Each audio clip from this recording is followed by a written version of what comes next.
8. O poder do Qi. A acupuntura afeta diretamente o cérebro emocional. Como duas pessoas que nasceram para ser amigas, mas não se dão conta disso. Na primeira vez em que se encontram, durante meu primeiro encontro com a acupuntura, perdi a chance. C. Eu ainda era um estudante de medicina em Paris, no início dos anos 80, antes de ir para os Estados Unidos para continuar minha educação. Um de meus professores na época acabará de chegar da China. Após ler um livro escrito pelo francês Soulier de Moura, entre os primeiros a introduzir a acupuntura no Ocidente, decidirá descobrir mais a respeito dela por si mesmo. Para documentar suas descobertas, fizeram um filme em Super 8 de uma cirurgia em um hospital de Pequim. Com outros 200 estudantes, assisti, boquiaberto, a uma mulher que falava calmamente com o cirurgião que estava removendo um cisto do tamanho de um melão de seu abdômen aberto. A única anestesia consistia em umas poucas agulhas fininhas espetadas em sua pele. Obviamente, jamais víramos algo parecido. Entretanto, assim que o filme acabou e as luzes se acenderam, esquecemos o que tínhamos acabado de ver. Talvez isso fosse possível na China, mas aqui estava distante demais do que sabíamos e do enorme acervo de conhecimentos da medicina ocidental que ainda nos faltava estudar. Remoto e esotérico demais. Não voltei a pensar naquele filme durante 15 anos, até o dia em que fui à Índia, a Dharamsala, a sede do governo do Tibete. No exílio, no sopé da cordilheira do Himalaia. Visitei o Instituto de Medicina tibetano e falei com um profissional sobre sua visão a respeito da depressão e da ansiedade. Vocês, ocidentais, disse ele, têm uma visão dos problemas emocionais que está de pernas para o ar. Sempre se surpreendem em ver isso a que chamam de depressão ou ansiedade ou estresse como sintomas físicos. Vocês falam de fadiga, aumento ou perda de peso, batimentos cardíacos irregulares como se fossem manifestações físicas de um problema emocional. Para nós, o oposto é que é verdadeiro. A tristeza, a perda de autoestima, sentimentos de culpa, a falta de prazer podem ser manifestações mentais de um problema físico. Verdade, eu jamais pensara dessa forma. E a visão que ele tinha da depressão era tão plausível quanto a ocidental. Ele prosseguiu, na realidade, as duas visões estão erradas. Para nós, sintomas emocionais e sintomas físicos são simplesmente dois lados da mesma coisa, um desequilíbrio da circulação da energia, o que, naquela hora, não entendi nada. Instruído na tradição cartesiana, que traça uma distinção clara entre o físico e o mental, ainda não estava preparado para falar do que pronuncia-se ti. Nem estava preparado para imaginar a existência de uma energia reguladora, subjacente, que afeta tanto o domínio físico como o mental, especialmente do tipo que pode ser medida com instrumentos objetivos. Mas meu colega tibetano prosseguiu, há 3 modos de influenciar o Qi, pela meditação, que o regenera, pela nutrição e pelas ervas medicinais, e, diretamente, com a acupuntura. Geralmente tratamos o que vocês chamam depressão com acupuntura. Funciona bem desde que os pacientes façam o tratamento por tempo suficiente. Mas eu já não o escutava mais. Ele estava me falando sobre meditação, ervas, agulhas. Não estávamos mais na mesma frequência de onda.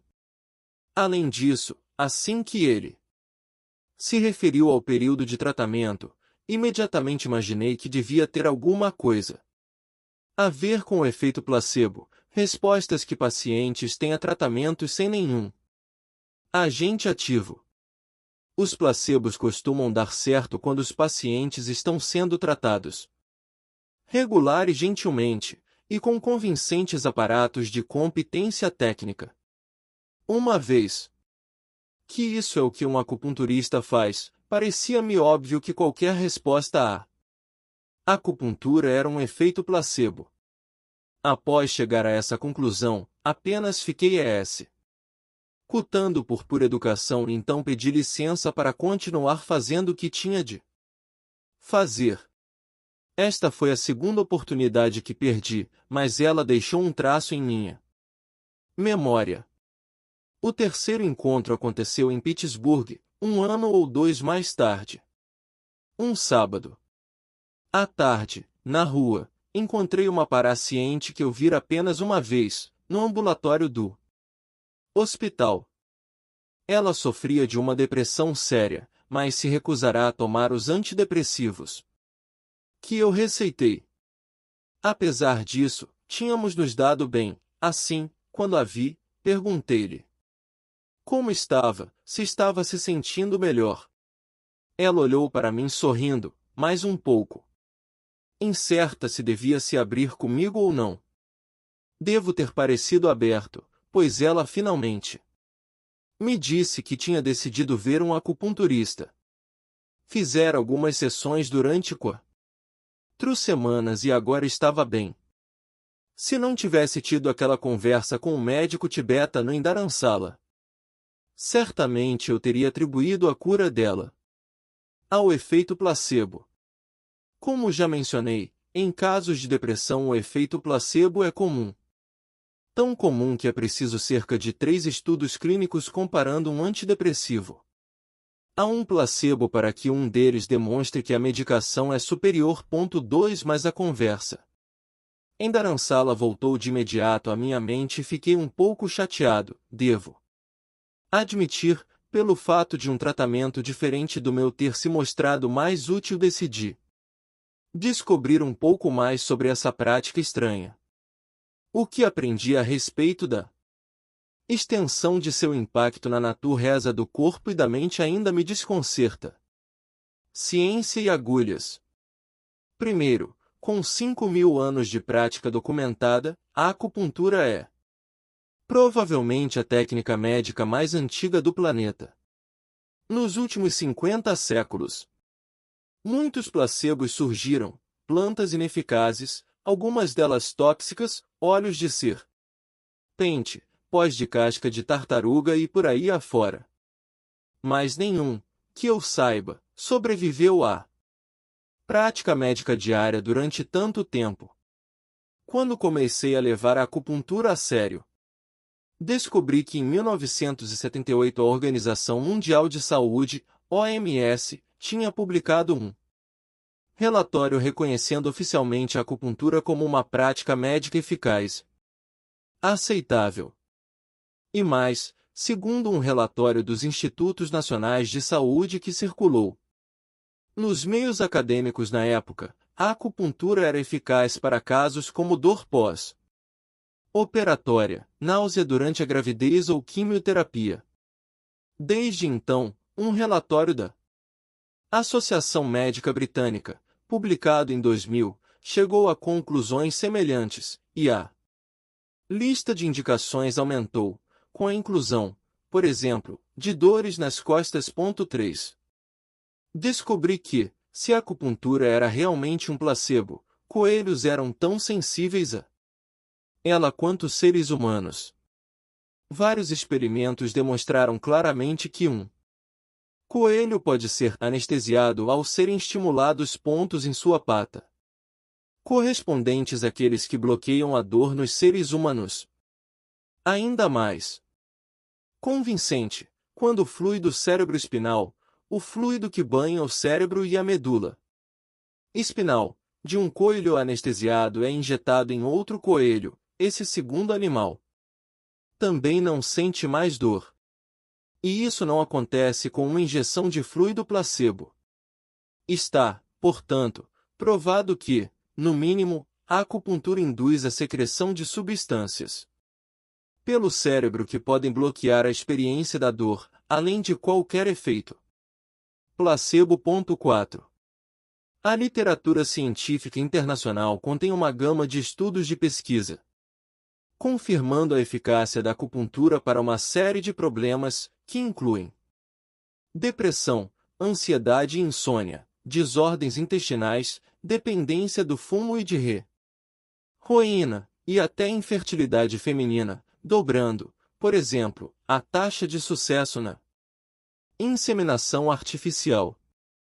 Foi inclusive publicado um estudo no Journal of the American Medical Association mostrando que um feto em uma posição difícil pode ser virado no útero materno em 80% dos casos com o estímulo de um único ponto de acupuntura. 5. Um encontro pessoal.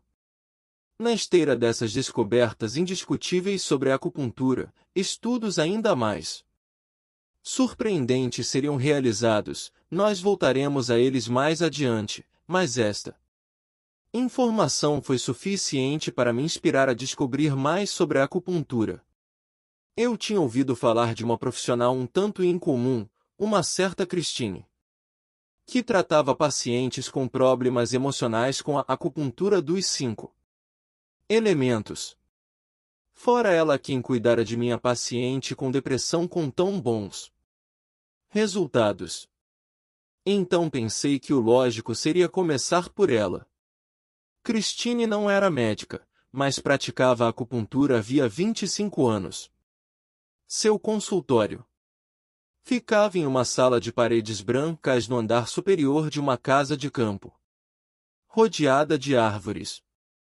Luz solar adentrava as muitas janelas da casa o dia todo. 2 poltronas de lona estavam lado a lado, próximas à mesa baixa. Não havia escrivaninha. Só uma mesa para massagem com uma colcha indígena em tons de vermelho, rosa e roxo. Na parede, uma mensagem me saudava: a doença é uma aventura. A acupuntura lhe dá as armas, mas a luta depende de você. Christine fez perguntas e anotações sobre minha história pessoal durante 1 hora. Eram perguntas estranhas. Por exemplo, perguntou se eu tolerava mais o calor ou o frio. Se eu preferia comida crua ou cozida, se eu tinha mais energia de manhã ou à noite. Em seguida tomou o meu pulso longamente, os dois ao mesmo tempo, com os olhos fechados, como que para se concentrar melhor. Depois de alguns minutos me disse: "Você sabe que tem um sopro cardíaco, não sabe? Não é nada sério. Está lá há muito tempo e não o incomoda." Ora, escutar um leve sopro cardíaco com um estetoscópio já é difícil, mas jamais encontrei um cardiologista que o detectasse pelo pulso. Sob circunstâncias normais, teria tomado isso como um bom chute, porém me lembrei de um colega que eu vira de vindo a um problema completamente diferente 15 anos antes, e ele me dissera a mesma coisa. Após escutar meu coração durante 5 minutos, ele concluiu: "Você tem um sopro cardíaco leve. Ninguém o escutará, em minha opinião, mas, se alguém lhe falar dele, lembre-se de que não é nada sério." E eu não pensei mais nele desde então. Como é que aquela mulher, em seu cenário xamã, o tinha identificado apenas com os dedos? A seguir, ela me pediu que deitasse quase que totalmente nu na mesa de massagem. Eu tinha um tipo morfológico e uma personalidade yang, explicou-me. Não tinha yin suficiente nos rins e tinha qi demais no fígado, revelou também. Enquanto falava, usava um pequeno tecido umedecido com álcool para desinfetar diversos pontos em meu corpo. Disse que o estímulo das agulhas inseridas naqueles pontos iria fomentar um equilíbrio maior em minha energia e no relacionamento entre os órgãos. Os pontos que ela escolheu eram essencialmente nos pés e tíbias, nas mãos e nos pulsos, sem nenhuma conexão clara, portanto, com os rins ou o fígado. Naturalmente, fiquei preocupado com as agulhas. Surpreendi-me ao ver que eram finas como um fio de cabelo. De qualquer modo, não senti nada quando elas inseriu com grande habilidade, com movimentos rápidos e firmes, sob a minha pele. Não tive nem mesmo a sensação de uma picada de mosquito. Nada. Foi somente mais tarde, quando Christine girou ligeiramente ou enterrou um pouco mais uma delas, que senti uma leve descarga elétrica mais embaixo. Estranhamente, Christine pareceu sentir isso antes de mim, pois disse: "Ah, aí está. Consegui." E, de fato, meio segundo depois, senti a eletricidade que parecia ter encontrado a agulha, como um raio que atinge o para-raios. Ela chamou essa sensação de Daiki, e explicou que era um sinal de que conseguirá alcançar o ponto que estava procurando. O que você sente é o Ki em movimento, atraído para a agulha, explicou. Conforme manuseava uma agulha em meu pé, senti uma leve pressão nas costas. Sim, disse ela, estou no meridiano do rim. Eu lhe falei que seu rim precisava de yin. E o que estou tentando fazer? Fiquei fascinado pelos meridianos, linhas virtuais percorrendo o corpo todo, descritas há 2500 anos. Os meridianos não correspondem a nenhuma realidade material do corpo, tais como o sistema arterial ou venoso, os dutos linfáticos, ou mesmo os dermatomas. No entanto, eles claramente se manifestavam em meu próprio corpo. Alguns minutos e 10 agulhas depois, uma sensação de calor e relaxamento começou a percorrer o meu corpo. A sensação era um pouco como o bem-estar que se segue a um esforço físico intenso. No final da sessão, a sensação era de energia renovada. Estava animado para fazer várias coisas, ligar para meus amigos, sair para jantar. Christine tomou o meu pulso novamente. O yin em seus rins aumentou como devia. Estou satisfeita, disse, sorrindo. Então ela me olhou. Você precisa relaxar mais.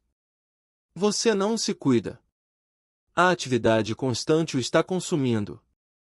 Você medita? Isso traz de volta, sabe? Ela também me aconselhou a mudar minha dieta e sugeriu algumas ervas medicinais, exatamente o que meu colega tibetano havia feito com os pacientes dele em Dharamsala. A acupuntura e o cérebro. O que realmente impulsionou o interesse científico pela acupuntura foi a publicação de um artigo na Proceedings of the National Academy of Sciences alguns anos depois. 6. Somente os membros da Academia de Ciências dos Estados Unidos ou seus convidados podiam publicar trabalhos nessa revista seleta. O professor Zhang Shou, Ph.D., da Universidade da Califórnia, em Irvine, um pesquisador em neurociências e imagens cerebrais, decidiu testar a teoria de 2500 anos segundo a qual estimular o dedinho do pé com uma agulha de acupuntura acarretava, entre outras coisas, melhora na visão. Ele colocou 10 pessoas saudáveis em um scanner e começou a testar sua máquina fazendo piscar uma imagem feito um tabuleiro de damás, em preto e branco, na frente dos olhos delas. Esse é o estímulo visual mais forte que se conhece. Realmente, as imagens mostravam grande ativação do sistema visual, sobretudo aquela área do córtex visual localizada na parte de trás do cérebro. Em todos os participantes, os Tabuleiros piscantes detonaram um aumento tremendo da atividade dessa região do cérebro, que cessou com a interrupção do estímulo. Como era esperado, a reação dos cérebros havia sido totalmente normal. Então o Dr. Cho pediu a um experiente acupunturista que estimulasse o ponto conhecido em livros de medicina chinesa como bexiga 67, localizado na parte de fora do dedinho do pé e que tem a reputação de melhorar a visão. Para a surpresa da equipe, quando a agulha foi usada de acordo com o modo tradicional, girada com rapidez entre os dedos do acupunturista, as imagens do scanner mostraram haver atividade precisamente na mesma região do cérebro, o córtex visual. E verdade, a atividade na mesma região foi menos intensa do que com os tabuleiros de damas, mas foi suficientemente pronunciada para passar por todos os testes estatísticos. Em seguida, o Dr. Cho queria se certificar de que o resultado não era produto de uma alucinação dos pesquisadores ou dos sujeitos. Então estimulou o ponto no dedão que não correspondia ao meridiano e nenhuma ativação das regiões visuais ocorreu. Convincente, mas isso não pôs fim ao experimento. Um dos mais espantosos conceitos da medicina tradicional chinesa e tibetana é a ideia de que existem tipos morfopsicológicos, em especial Yin e Yang. Esses dois tipos dominantes são identificados na base das preferências de cada pessoa por ambientes quentes ou frios, por certas comidas, certas horas do dia, e também pela aparência física, até mesmo no formato do crânio. Textos antigos declaram que o estímulo de certos pontos da acupuntura podem ter o efeito oposto com pacientes diferentes, dependendo de seu tipo, daí a importância em identificá-lo antes. O Dr. Cho, portanto, pediu ao acupunturista que identificasse o tipo de cada um dos sujeitos e depois observou os efeitos do estimulante bexiga 67 no dedinho do pé tanto do tipo Yin como do tipo Yang. Finalmente, ele verificou se os dois grupos reagiam do mesmo modo quando viam os tabuleiros de damas, mostrando a ativação do córtex visual, e depois a desativação. Quando o estímulo parou, os Yin apresentaram o mesmo tipo de resposta quando seu ponto bexiga 67 foi estimulado, ativação com estímulo e retorno ao normal quando a ativação cessou. Porém, por incrível que pareça, os Yin mostraram o efeito oposto. O estímulo com a agulha desativava o córtex visual, e, quando o estímulo parou, o córtex visual retornou ao normal. A distinção de Yin e Yang não corresponde a nada conhecido na fisiologia ocidental moderna. Foi, não obstante, capaz de prever, como sugerem os milenares textos chineses, que o cérebro responderia de modo exatamente oposto ao mesmo estímulo, com a mesma agulha no mesmo ponto de acupuntura. Esse resultado é tão surpreendente que a maioria dos cientistas ocidentais prefere, como eu fizera há 25 anos. Antes, nem sequer pensar no caso. Para Paul, a acupuntura não era teoria. Ele sofria de depressão havia anos e tomava um antidepressivo padrão havia meses, sem nenhum efeito.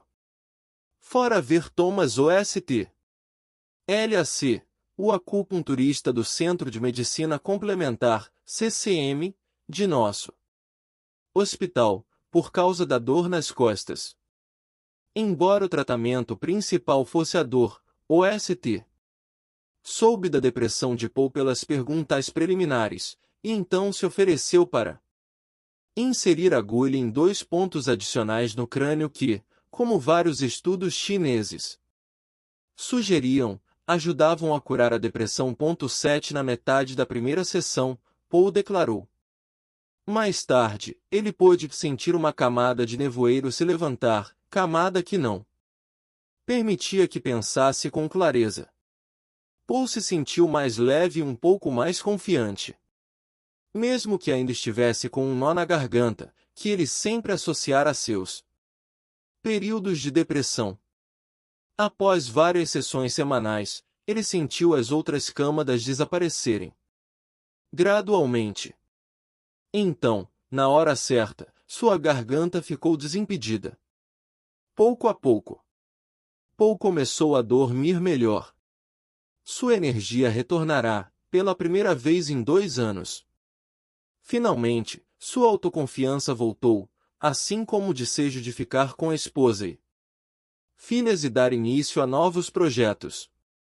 Como nos estudos chineses, seus sintomas pareciam responder à acupuntura do mesmo modo e no mesmo ritmo que aos antidepressivos aos quais eles haviam sido comparados.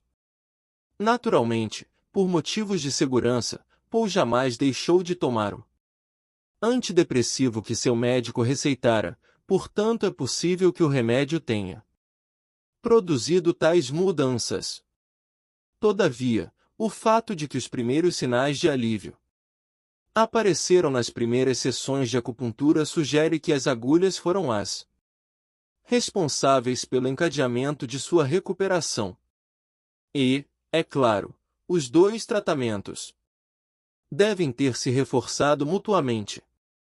A acupuntura talvez tenha estimulado os mecanismos de autocura do cérebro emocional, enquanto o antidepressivo também fazia a sua parte. Acupunturistas, tanto ocidentais como orientais, sabem muito bem que sua arte é particularmente útil no alívio do estresse, da ansiedade e da depressão. Porém, no Ocidente, isso é menos reconhecido ou utilizado. Os poucos estudos ocidentais são positivos. Já se descobriu até que a acupuntura é capaz de controlar a ansiedade de pacientes antes de uma cirurgia, como alternativa à medicação ansiolítica, tais como Valium ou Ativan, o que foi mostrado em um estudo realizado no Hospital da Universidade de Yale. 8 Mas seu uso é ainda limitado, indubitavelmente porque, como no caso do EMDR, nós não compreendemos seus mecanismos de ação muito bem. Em Harvard, um desses mecanismos acabou de ser elucidado. Kathleen Yu, M.D. com a ajuda de uma equipe do Hospital Geral de Massachusetts, um dos maiores centros de estudo do funcionamento do cérebro por imagem do mundo, demonstrou como a acupuntura pode afetar diretamente o cérebro emocional. Ao estimular um único ponto, localizado nas costas da mão, entre o polegar e o dedo indicador, ela mostrou a anestesia parcial dos circuitos de dor e medo. Esse ponto, intestino grosso 4, chamado Negu ou Oku nos textos chineses antigos, é um dos mais remotos e mais frequentemente utilizados por todos os acupunturistas no mundo. E muito conhecido, de fato, por controlar a dor e a ansiedade. Estimulado através da pele, como ocorre no EMDR quando a pele é usada como estímulo em vez dos olhos, parece capaz de falar ao ou agir diretamente sobre o cérebro emocional. 9. O caso de Caroline forneceu uma das mais espantosas ilustrações desse uso. Ela também era paciente de OST em nosso Centro de Medicina Complementar. Aos 28 anos. Tinha acabado de passar por uma cirurgia devido a um câncer agressivo no estômago. No dia seguinte à operação, ainda sentia muita dor. Somente a morfina, que ela mesma se aplicava de acordo com a necessidade, conseguia lhe garantir algum alívio. Entretanto, sua tolerância à medicação era baixa. A morfina a tornava confusa e lhe trazia pesadelos violentos. Caroline precisava de uma alternativa, e depressa.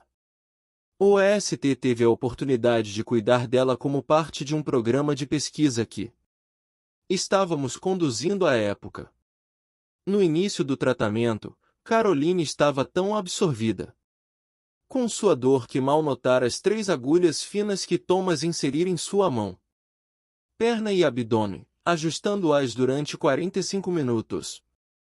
No entanto, no dia seguinte, ela quase não tomou morfina, somente 3 pequenas doses em 24 horas, segundo os registros das enfermeiras. 2 dias depois ela anunciou que a dor tinha como que sumido quase inteiramente. Ao mesmo tempo, sentia-se mais forte e determinada do que nunca a superar a doença e não deixar-se levar pelo pessimismo dos médicos. Sua ansiedade parecia ter se dissolvido com a dor, sem nenhum dos efeitos colaterais causados pela morfina. 10 asterisco. Vários estudos controlados registram os benefícios da acupuntura na redução da dor pós-operatória. Em média, uma sessão diária de acupuntura nos dias subsequentes à cirurgia pode reduzir as doses de narcóticos a 1/3 de sua quantidade normal e assim limitar os efeitos colaterais substancialmente. O melhor exemplo disso nos foi dado por James Hairston, o famoso colunista do New York Times. Enquanto estava em Pequim com o presidente Nixon, ele teve de ser submetido a uma apendicectomia de emergência. Após a cirurgia estilo ocidental que salvou a sua vida, teve dores abdominais terríveis.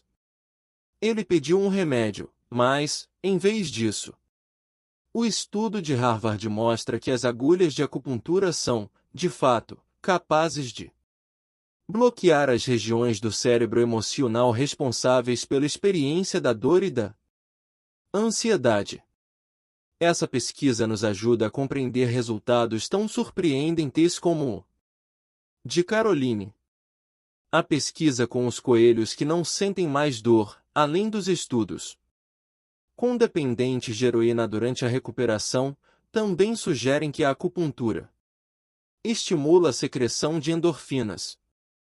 Essas pequenas moléculas produzidas pelo cérebro agem como morfina e heroína. Os pesquisadores começam a discernir um terceiro mecanismo, uma sessão de acupuntura parece ter efeito direto no equilíbrio entre os 2 ramos do sistema nervoso autônomo. Ela aparentemente aumenta a atividade do sistema parasimpático, o breque fisiológico, à custa do sistema simpático, o acelerador. Assim, a acupuntura promove a coerência do ritmo cardíaco. 11. Sobretudo, ela ajuda a promover um retorno ao equilíbrio do sistema nervoso autônomo. Como já vimos nos capítulos anteriores, o papel desse equilíbrio no bem-estar emocional, na saúde física, no retardo do envelhecimento e na diminuição da possibilidade de morte súbita já foi relatado em revistas eminentes como Lancet, American Journal of Cardiology e Circulation. Será que o equilíbrio fisiológico corresponde ao equilíbrio da energia vital, o que aqui o texto de 2500 anos se refere? Talvez não seja possível reduzir o que é uma única função, mas, no meu modo de entender, o equilíbrio do sistema nervoso autônomo é certamente uma de suas facetas. Sabemos que a medicação é capaz de influir nesse equilíbrio autônomo, como vimos no capítulo 3. A nutrição também pode, como veremos no capítulo seguinte, assim como a acupuntura. Essas 3 abordagens são exatamente o que as tradições médicas chinesa e tibetana recomendam para influenciar o que, no início do século XXI, somos testemunhas de uma troca sem precedentes entre culturas científicas e médicas em todo o mundo. Como uma nova passagem a noroeste pelo Estreito de Bering, uma ponte parece ter sido lançada entre as grandes tradições médicas do Ocidente e do Oriente. Imagens do funcionamento do cérebro e o Processo de biologia molecular são a nos ajudar a compreender as relações entre o cérebro, as moléculas das emoções, como as endorfinas, o equilíbrio do sistema. Ofereceram-lhe 2 agulhas, uma na mão e outra na tíbia, que ele mal sentiu. Mais surpreso ficou ao descobrir, algumas horas mais tarde, que a dor tinha desaparecido. Heston ficou tão espantado com essa experiência que, assim que voltou a Nova York, escreveu um longo artigo intitulado Agora, deixem-me contar-lhe sobre a minha apendicectomia em Pequim, publicado no New York Times de 26 de julho de 1971. De um dia para o outro, Heston abriu as portas dos Estados Unidos para a acupuntura. Nervoso autônomo, o fluxo de energia vital de que os antigos falavam. Dessas múltiplas conexões, uma nova fisiologia irá provavelmente emergir. Alguns, como Kate Sippert, Ph.D., professora de Fisiologia e Biofísica da Universidade de Georgia Town em Washington, D.C., a chamam de Fisiologia do Sistema Unificado Corpo. Mente. 12. A acupuntura é um dos pilares da medicina tradicional chinesa e tibetana. Os outros 2 são o controle fisiológico por meio da atitude mental, quer pela meditação, quer por exercícios de coerência cardíaca discutidos anteriormente, e a nutrição. A sabedoria dessa medicina está se tornando crescentemente clara a nossos olhos ocidentais.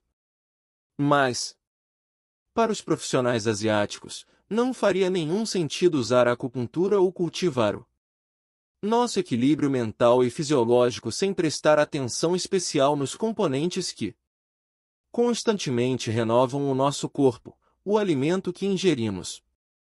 E, ainda assim, a nutrição é um campo quase totalmente ignorado pelos psiquiatras e psicoterapeutas. Hoje em dia, ao mesmo tempo, grandes descobertas têm sido feitas a respeito de como a nutrição contribui para o gerenciamento do estresse, da ansiedade e da depressão. Descobertas que podem ser usadas imediatamente.